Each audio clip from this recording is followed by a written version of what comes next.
Hello, everyone, and welcome to this session in the One Health course, which we are offering online. I am Ira Praharaj. I'm a public health microbiologist, and I work on infectious diseases of public health importance. And in today's session, I will be covering some of the topics with regards to vector-borne diseases and how and where the One Health concept can be brought into the control of vector-borne diseases. So vector-borne diseases pose a major threat to the many societies throughout the world. They are caused by many different kind of pathogens. They can be caused by parasites. They can be caused by bacteria. They can be caused by viruses. And many vector-borne diseases are, of course, transmitted uh, among animals and have enzootic cycles, but many of them are also transmitted from animals to humans, where animals can act as reservoirs. Not all vector-borne diseases are transmitted like that. There are some vector-borne diseases which have a worldwide, occurrence like dengue, chikungunya, lymphatic filariasis. Whereas there are others like the Crimean-Congo hemorrhagic fever or the Cassino forest disease, which occur in certain pockets and only in certain countries. But in a increasingly globalized world and interconnected world, this scenario can rapidly change, and pathogens which are now only relevant in certain settings can quickly become major public health concerns in different parts of the world, right? So a number of since a number of these vector-borne diseases do have animals reservoirs as well, it is important for us to know how we can use the concept of One Health to control these particular diseases. So, with this particular background, I will be taking all of you through some of the aspects of vector-borne diseases and One Health in today's session. So, approximately 17% of all infectious diseases are due to vector-borne diseases, and 80% of the world's population is now at risk of one or more vector-borne diseases, given that there is increasing deforestation and there is increasing ecological change. And over 700,000 deaths are caused annually by vector-borne diseases. Okay, so these are statistics which are from the global vector-borne disease control response framework, which has been released by the WHO in 2017. We'll be talking about that subsequently in the last part of the session. But vector-borne disease control remains fundamental to the control of these outbreaks of these diseases, because not all of them have treatments available for them, and not all of them have vaccines available for them, right? And when it comes to vector control, medical and veterinary entomology has a renewed importance in the One Health concept. So let us go through our learning objectives for today. We will first look at some of the common arthropod vectors. Please be aware that vectors can also, there are a number of non-arthropod vectors as well, but because arthropod vectors are the commonest, I will be just dealing with some of the common ones. So we will look at some of the vector-borne diseases and their associated common arthropod vectors. One Health approach for combating vector-borne diseases. What is the framework? What is the overall concept? Why is it important when we are dealing with vector-borne diseases? Then I will move on to giving some specific examples of vector-borne diseases where the One Health approach has been useful or is applicable. And finally, in this session, I will also be going through the WHO's Global Vector Control Response. This is a framework from 2017 to 2030. And we will talk a little bit about that because it has many relevant aspects with respect to vector control. So let's start. So let's start with the global burden of major vector-borne diseases. This is the statistics from March 2017, again from the WHO Global Vector Control Response. So as you can see, we can have many different kinds of vectors.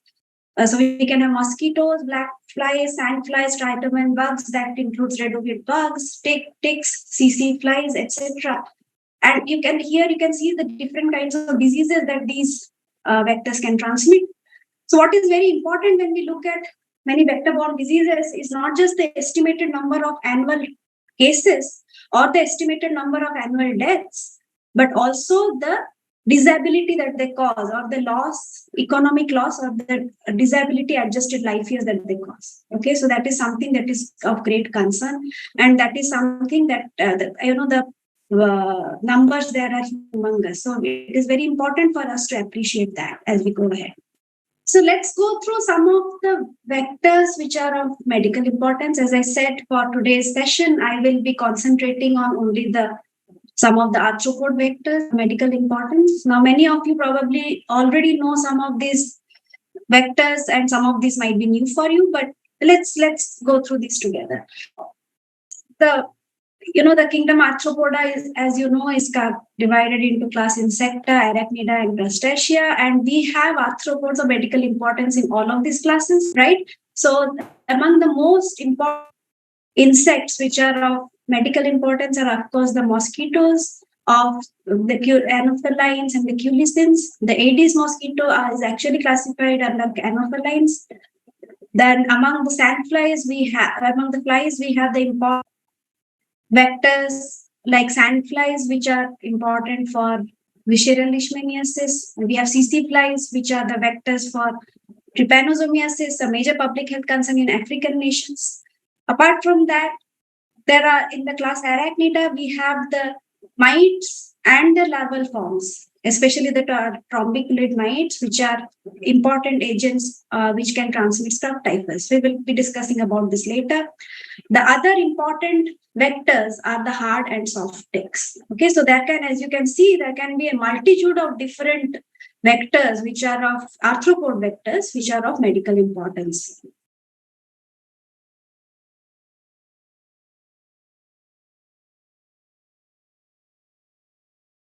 Okay, so let's just briefly go through some of these important vectors to make things more interesting.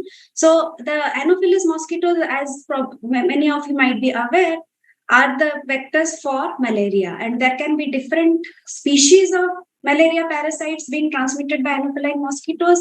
There are many different species of the Anopheles mosquito vector found in India. Some of the commoner ones I have listed here, with Anopheles stipendii being an important urban important agent for urban malaria. So the different species which are transmitted, different species of malarial parasite transmitted by Anopheles mosquito include Plasmodium vivax, Plasmodium falciparum, Plasmodium ovale, and Plasmodium malariae. Now, importantly, if we are talking about the One Health aspect and we want to look at if there are animal reservoirs which are implicated here, the one example for malaria would be zoonotic malaria, which is caused by Plasmodium knowlesi. We will be talking about it later in some detail. The other common mosquitoes are the Culex mosquitoes, right? So Culex fatigans or Culex, which is known as the nuisance mosquito and breeds in dirty water collections. And the diseases that they transmit can be many. One of the important ones that I will be covering in today's session will be Japanese Encaphalitis, because it has a One Health aspect to it, with pigs acting as the amplifier host. But apart from that, Culex mosquitoes transmit a number of many other important diseases like filariasis, West Nile fever, or many types of viral arthritis. Coming next to the Aedes mosquitoes. So these have, in recent decades, become very, very important, with these being the vectors which transmit dengue, chikungunya, and many other arboviral diseases. And these breed in artificial collections of water and have become extremely common in urban environments. In the next slide, this particular slide, we look at some of the mosquito-borne zoonotic viruses. So please be aware that not all mosquito-borne viruses have to have a reservoir, animal reservoir for them, but wherever they do, those are mosquito-borne zoonotic viruses. So this particular slide gives an example of mosquito-borne zoonotic viruses which can cause human disease. And one of the important ones I would like to highlight here again is the Japanese Encaphalitis virus, which, as we discussed earlier, the Culex mosquito, specifically the Culex tritanorincus, is the vector, most important vector. It is a major pathogen in many parts of South and Southeast Asia.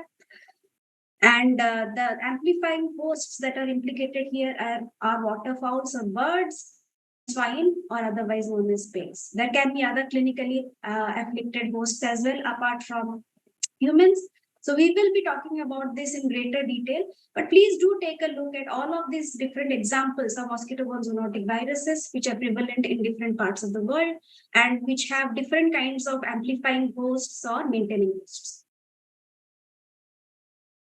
Coming next to sandflies. Now, the common species of sandflies which are implicated in human diseases are Phlebotomus argentypes and the Lutzomia species, and these cause visceral leishmaniasis and other kinds of cutaneous leishmaniasis as well.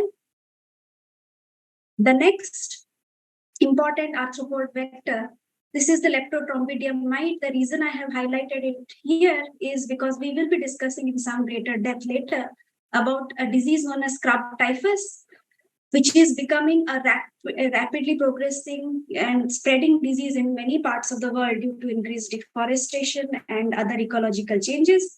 Now, for this Leptotrombidium mite, it is important to know that it is not the adults which transmit the infection, rather the chiggers or the larval stage which transmit the infection.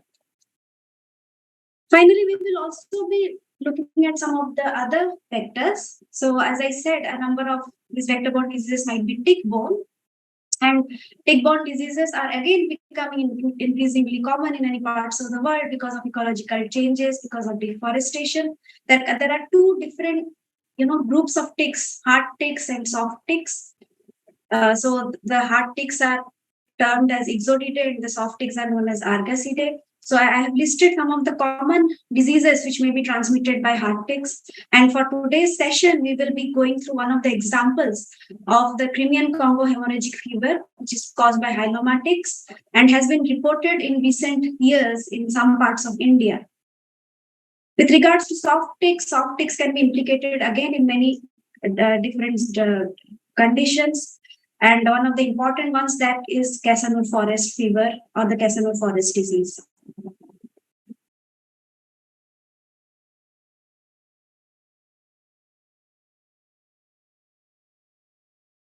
Now, before we go ahead and discuss specific examples, I'd just like to go through a host pathogen vector environment framework.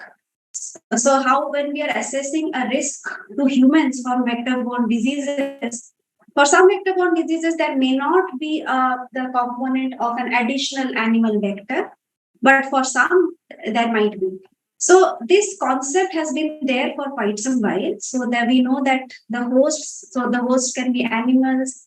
So we start with the pathogens. So the pathogens, of course, are the viruses, the bacteria, or the parasite, that is the protozoa that we discussed about. And these pathogens, of course, interact with the host. Now, for the pathogen, the host can be a vector. We have discussed a number of vectors. It can be an animal host. It can also be a human host. Okay. Now, in vector-borne diseases, there is obviously always a vector involved.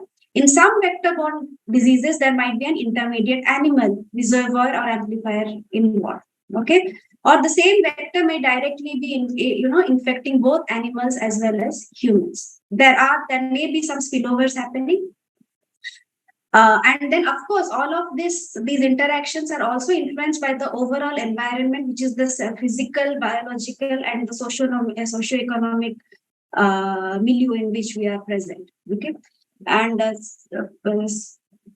so here, when we are talking about the pathogens, we are talking about pathogens which are restricted to vector-borne diseases that affect humans, and this includes zoonosis. Now, before we go ahead, one thing that I would definitely like to elaborate on is that in recent times, there have been, more concerns of many vector-borne pathogens which were confined to specific parts of the world or were not that important throughout the world, becoming more and more relevant to increasing populations. Now, why is that happening, right? So it is important for us to remember that vector-borne pathogens can spill over more readily when there is a disrupted ecosystem, when the usual ecosystem is disrupted in some way. For example, if there is a forest area which has been recently cleared, and then there are a lot of vectors available there, which may be looking for hosts. which are, and they may not be able to get the usual host, which may be animals, right? So a disrupted ecosystem is more likely to, help vector-borne pathogens spread rather than an intact, diverse ecosystem. And one of the greatest examples of what disrupts an ecosystem is deforestation. There are other many different examples as well, but deforestation would be a typical example.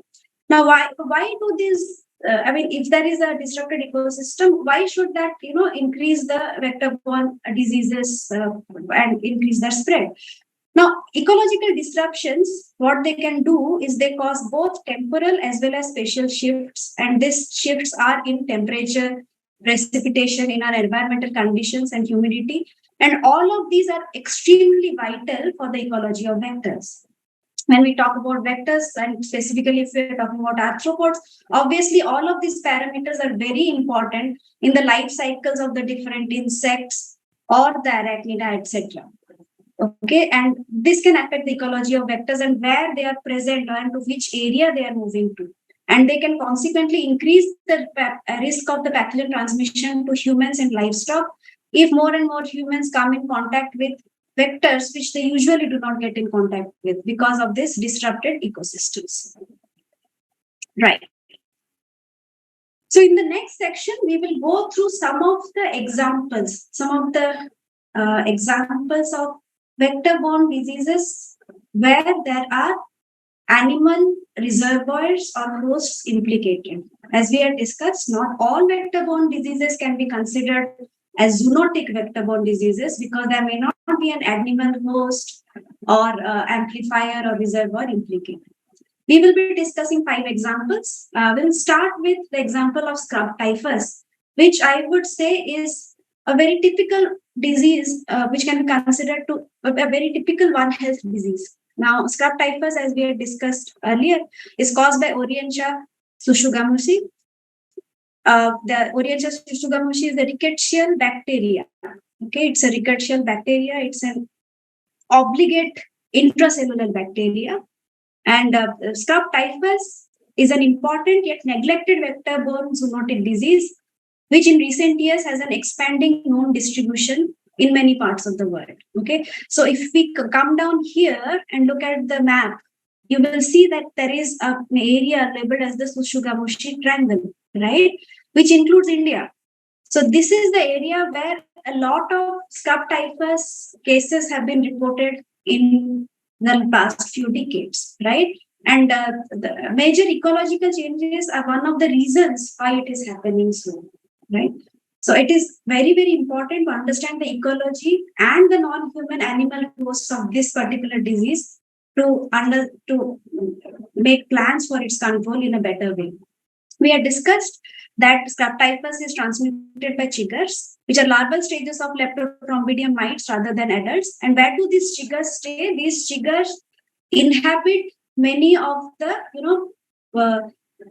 smaller rodents and other kinds of mammals, smaller mammals. Okay, so in this particular figure, if you see, we have a wide range of different species. There is not a single species of chigger or mite which causes scrub typhus. Many different species can be implicated. The common one is Leptotrombidium. So here there are so many different species listed of the chigger species, and on the right, if you see, we have the listed ones are the small animal species which they usually inhabit. Okay, and these small animal species, if you see carefully, many of you have Mus musculus, you have Rattus, so many of the smaller rodents are also part of that. Okay, so these basically usually act as kind of reservoirs where the chiggers are there, and from them humans can get transmitted because obviously many of humans come in very close contact with many of these different rodents in different settings. Okay, now learning about these networks and the small animal species which may be implicated, this is very important when we are planning control measures or also in improving diagnostics for the purpose, and also when we are formulating overall public health intervention to reduce the burden of the disease. Okay. Now, the next example would be Japanese encephalitis. Now, Japanese encephalitis is caused by the Japanese encephalitis virus, which is an arbovirus. And this is one disease in which the research and policy has, used the concept of One Health strategy for quite some time. It has used the strategy even before the terminology of One Health became fashionable, I would say, right? So the Japanese encephalitis research and policy has epitomized the One Health strategy of attaining optimal health for peoples, animals, and environment. It has happened in some Asian countries where they have very well understood the interplay between all of these elements and have used it for its control. Okay, it's a well-studied arthropod zoonotic disease. And with research which has been done in both humans as well as the animal reservoirs over the last many decades. Importantly, please remember that in Japanese encephalitis, it is an arboviral disease, yes, and it is also a zoonotic disease because pigs and water birds can act as amplifying hosts. Okay. Now, there are areas of the world where pigs may not be there, but still Japanese encephalitis is there, and there it has been found that there are some water birds or fowls which can act as amplifying hosts. Okay. There have been many interesting models which show that it is very important to look at how the risk of infection is increased manifold when there is a synchronous infection of pigs, like in this particular example, the top example where you can see, and there is a transmission spillover. And this has important implications when we are talking about the control of Japanese encephalitis in humans. There is, of course, the Japanese encephalitis vaccine for humans, but with regards to control among the animal populations, this is very important that if we control the pig population or prevent a synchronous infection of pigs or too many pigs in that area from becoming infected, we can prevent the disease also in a very effective manner. So in the lower panel, if you see, asynchronous protracted pig outbreak will not lead to a transmission spillover. Of course, many of these are modeling studies, but many of them have been shown to be very representative of what actually happens in the field. Now, this is just a representation of the life cycle for Japanese encephalitis virus transmission. As I said, water birds are reservoirs, okay, and when water birds have a transmission among them and they maintain the virus, that is known as an enzootic cycle. Okay, so there can be, and these water birds can transmit them without getting clinically sick. Okay, they will not get affected. Okay, there is also an epizootic cycle. Okay, among the pigs, which act as amplification cycles. Among pigs, there might be some manifestations. There might be spontaneous abortions, etc. Okay, and then as I showed in the previous slide, with synchronous infection among pigs, and then increased, this amplification of this viral load among the vectors in the area, there can be what we are calling as zoopotentiation, and this can affect the dead-end hosts. Humans are basically the dead-end hosts in the Japanese encephalitis virus transmission. Okay. There can be other dead-end hosts like horses, and both humans and horses can develop clinical symptoms. There can be some, hosts like cows and other ruminants which can get infected and are dead-end hosts but do not have any manifestations. Okay. So there are major lessons to be learned from the Japanese encephalitis research strategy and how that has used the One Health strategy overall. Firstly, integrated surveillance is the first line of defense. If we have a mosquito-borne zoonotic disease in humans and animals with this typical example of Japanese encephalitis virus, integrated surveillance has to be in place. And especially for Japanese encephalitis, the presence of the virus and the viral load in mosquitoes and pigs provide the very first early warning signs of Japanese encephalitis virus transmission. So in a way, we can predict when in a population when a Japanese encephalitis virus encephalitis outbreak might be ongoing, might be, in the offing. By just doing the surveillance, looking at the entomology evidence that we have there and looking at surveillance among the animals.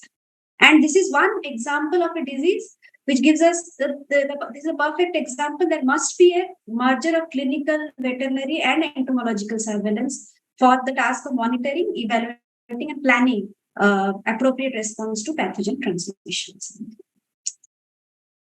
So the next example that I have here is for another viral disease. So we will be talking about the Crimean-Congo hemorrhagic fever. Now, unlike the Japanese encephalitis virus, which we talked about, which is transmitted by the Culex mosquito, the Crimean-Congo hemorrhagic fever is a tick-borne virus. Okay, so the vector involved here is tick.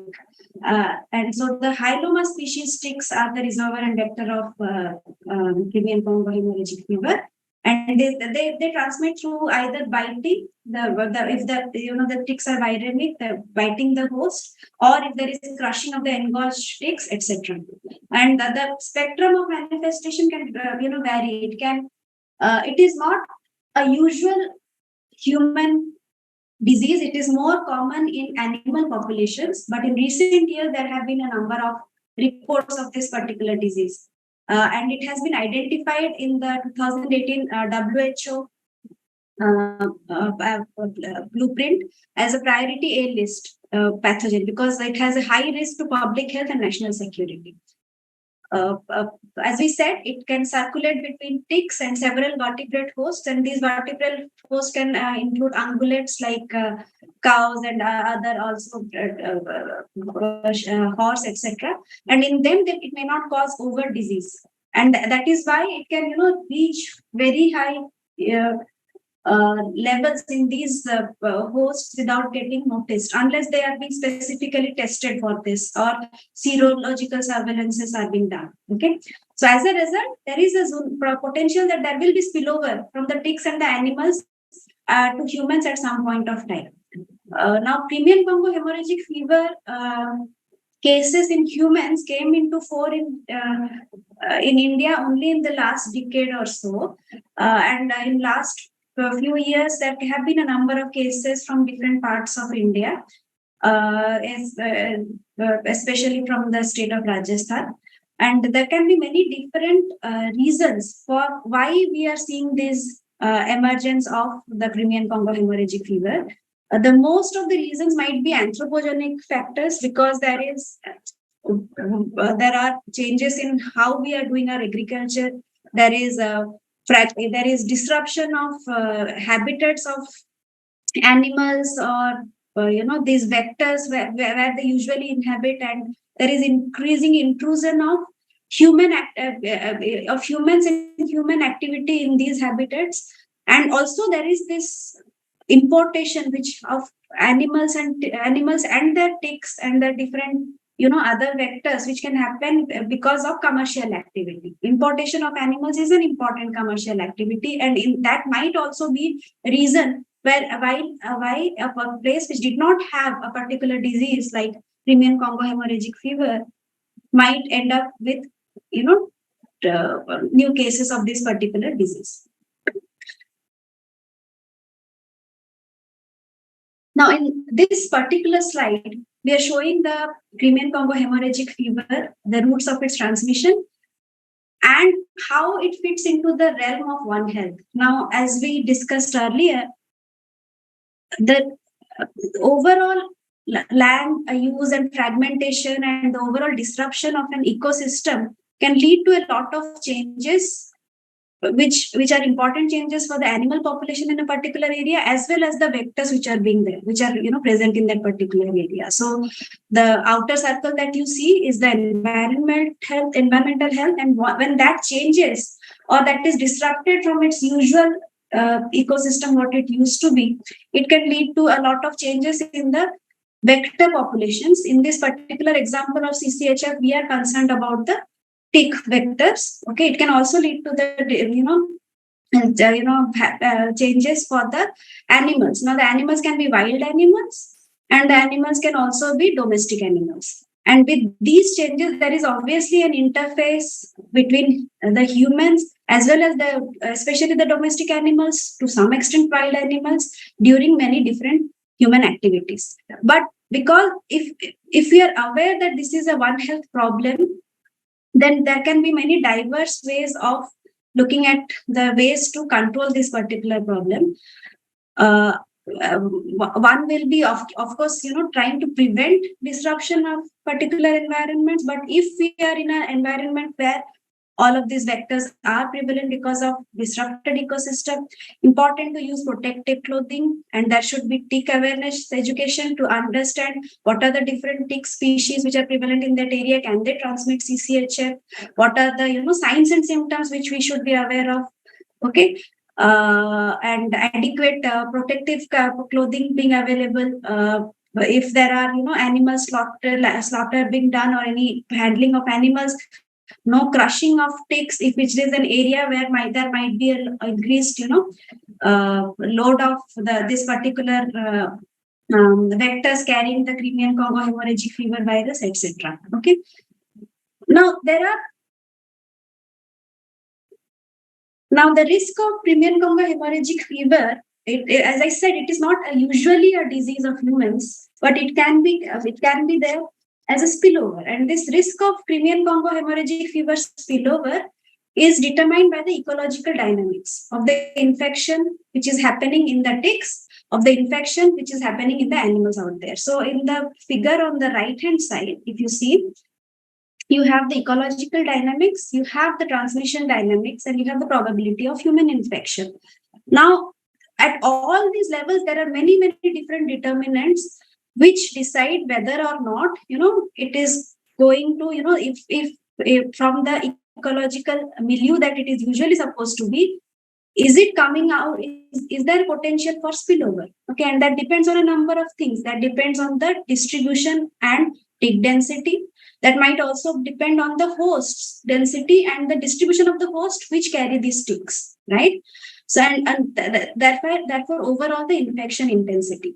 Going forward, in transmission dynamics, that can be what are the different modes of transmission from the host, that is the animals, to humans. In that, there can again be different parameters which determine whether or not human disease is happening. So that can be many different things. That can be the viral, whether the virus survives in bloods or tissues, whether the tick survives in nature and transmits it further, and also very importantly, human behavior.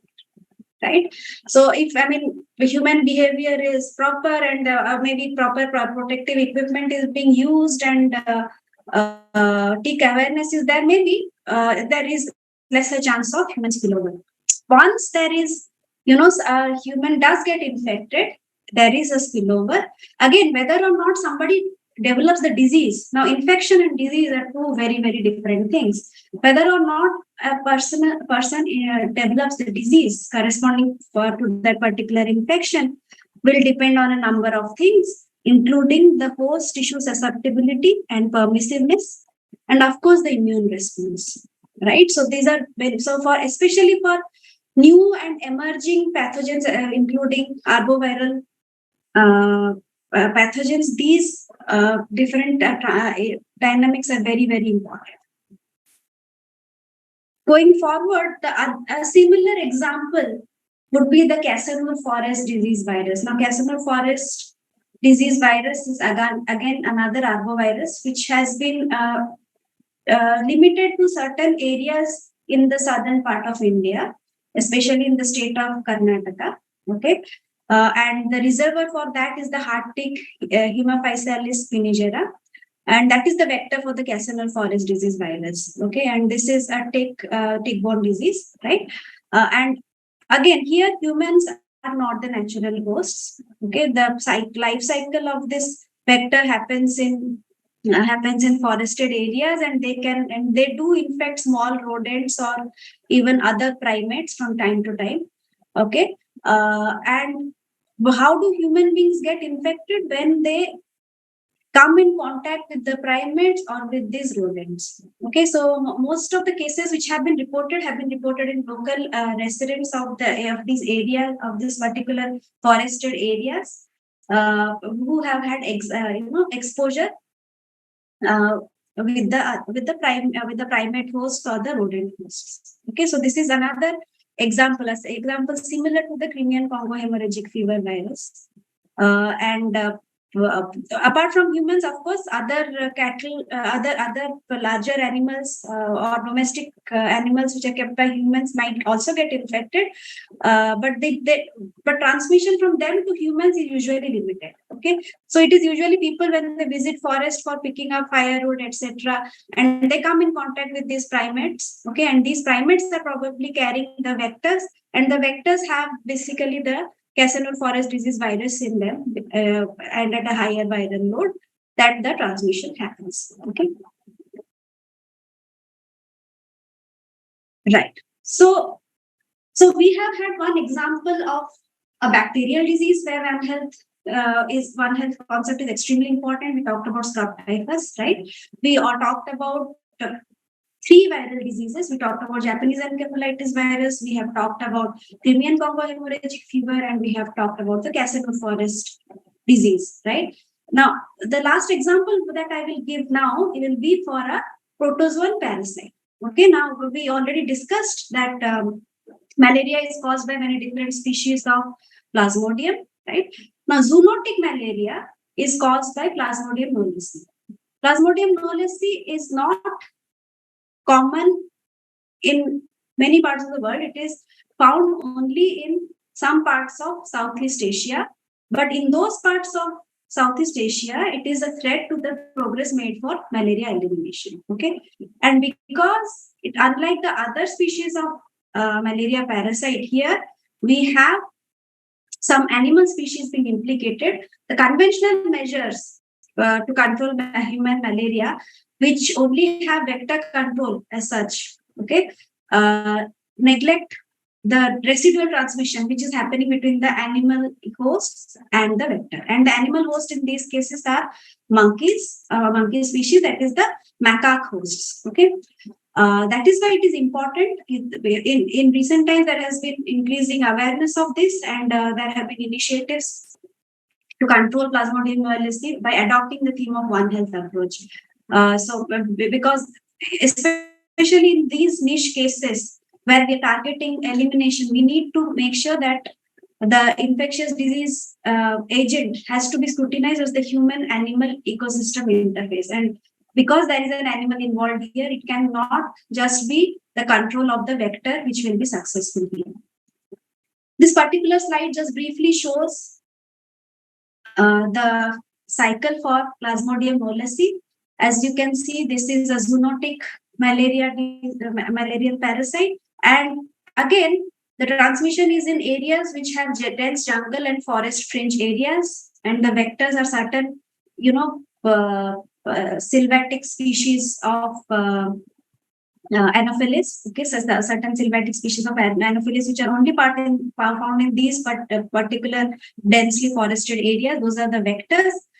And the host, the animal host that we are talking about here, are different species of macaques and monkeys, most commonly being the Macaca fascicularis. Okay, and human beings do get infected when they come in, when they enter this particular environment and come in contact with the animal hosts, etc., for various different reasons. Okay. Now, for the last part of the session, I will just give a very brief overview of the WHO Global Vector Control Response Plan for 2017 to 2030. Now, in the year 2017, the World Health Organization came forth with a strategy to strengthen vector control worldwide. It was obviously realized that that is the principal aspect that has to be strengthened if we are to fight the vector-borne diseases and to control them. Okay. Now, this particular strategy was welcomed by the member states of the world, and it was adopted by the World Health Assembly in 2017. And a resolution was passed to support this particular strategy. Now, what does this strategy or what does this response say? Okay. Now, Firstly, the main reason for this response plan was to support the evaluation and development of new tools and technologies, which will help aid control the vectors and manage diseases. Also, it was realized that it is very important to strengthen the capacity in countries which have a high disease burden of these vector-borne diseases, so that to control vectors. Also, we do need a lot of capacity and lot of training, and that has to be strengthened in countries which have the high disease burden. Okay.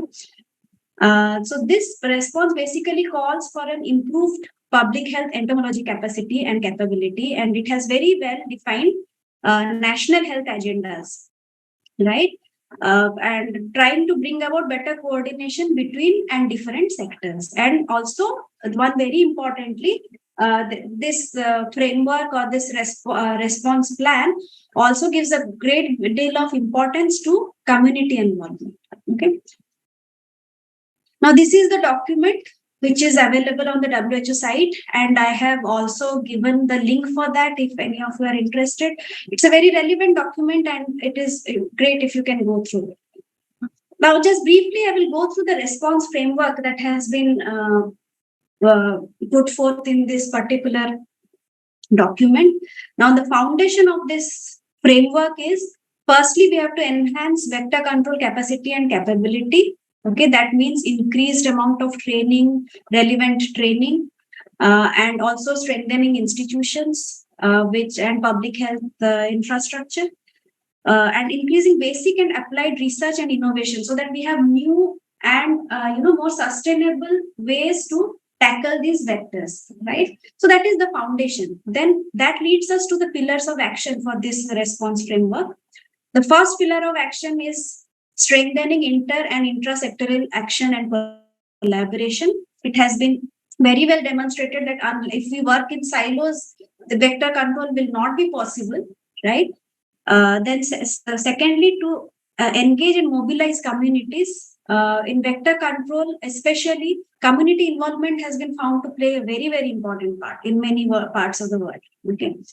Enhance vector surveillance and monitoring evaluation of interventions, and finally to scale up and integrate tools and approaches. And all of this, it is envisaged, will lead to effective, locally adapted, sustainable vector control. So all of these are the overall framework of this, and as part of this, a number of initiatives have already happened, and many countries have come up with their specific plans based on this particular framework.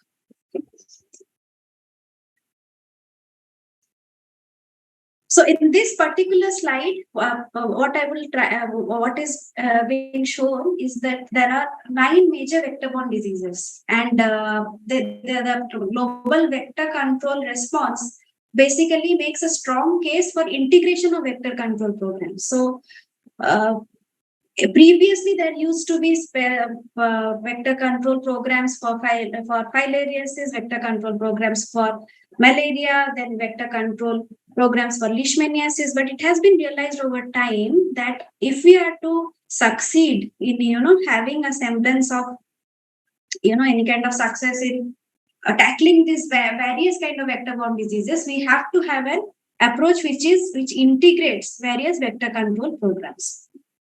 Okay, and so you can see the areas where there is a burden of all of these different kinds of vector-borne diseases, where you can see malaria, lymphatic filariasis, dengue, leishmaniasis, Japanese Encaphalitis, Chagas disease, etc. And you can see that India has a lot of burden for a lot of these diseases, although not for some like Chagas disease or human African trypanosomiasis. Okay. So this is again a very important aspect of the global vector control response plan, which has been put forth by the WHO.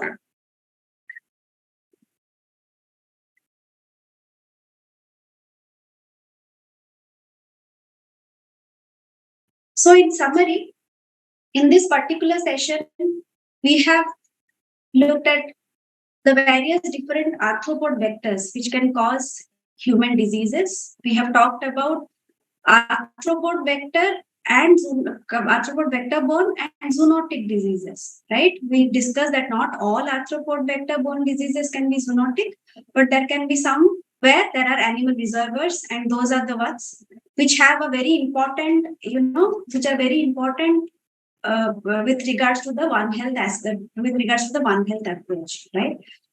To summarize, emerging arthropod-borne zoonotic infections present one of the greatest challenges to public health globally, and they cause a lot of mortality as well as morbidity and economic losses in many different parts of the world.